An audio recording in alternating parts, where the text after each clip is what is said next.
الهجمه بتاعت الهدف في الدقيقه 42 و27 ثانيه بدات.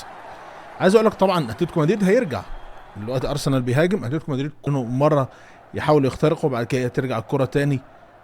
كل دوت باصات فقط. طب ايه اللي كان بيحصل؟ هل برشلونه كان بيعمل كده؟ لا. شوفوا هنا الكره مع ساكا، الكره هنا مع ساكا. برشلونه كان مجرد الكره ما تيجي مع لامين يامال، ساكا كانوا لامين يامال، كان لامين يامال بيخترق حتى لو اتنين عليه. شوفوا هنا ساكا عمل ايه. ساكا عمل ايه هنا؟ رجع تراجع بسرعه لانه عارف انه ما ينفعش انه يعرض الكره اي كلام زي لامين يامال. معلش لامين يامال هو انا عارف انه لعيب برضه المره الالف، بس ما عندوش النضج الكروي لسه. لامين يامال كان اول ما يستلم الكره عايز يعدي، وكور كتير وهجمات كتير كان بتضيع منه. شوفوا الى الان الهجمه مع مين؟ مع ارسنال في الدقيقه 43 و36 ثانيه، يعني ازيد من دقيقه، ولحد دلوقتي الكره ماشيه لارسنال. فانا عايز اقول انه لامين يامال ايه مشكلته؟ ان هو مجرد ما يستلم عايز يعدي.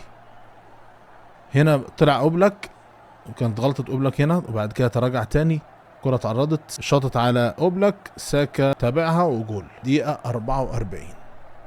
لكن المشكلة كانت في برشلونة انه لامين يامال كان بيستلم لازم يعدي، يعرض الكرة اي كلام، هجمة كاملة ضاعت على برشلونة. ايام ميسي مثلا، ايام ميسي كانت الكرة بتفضل تتباصى يجي 4 5 6 مرات، وحتى ميسي نفسه كان بيباصي، لكن لما يلاقي الفرصة الأكيدة 100% بيقوم مخترق وبيعدي.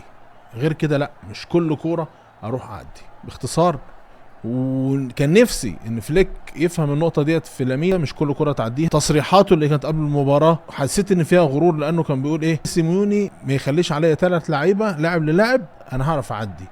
كأن لامين يامال هدفه إن هو يعدي بس. كتير مش هيتفقوا معايا، لكن أنا مسؤول عن كلامي، ده رأيي. التعديات بحبها جدا، ولكن مش في كل هجمه وخلاص او في كل استلامه للكوره ان انا اعدي عشان اجيب جول. تعملوا لايك ومتابعه عشان تصوروا.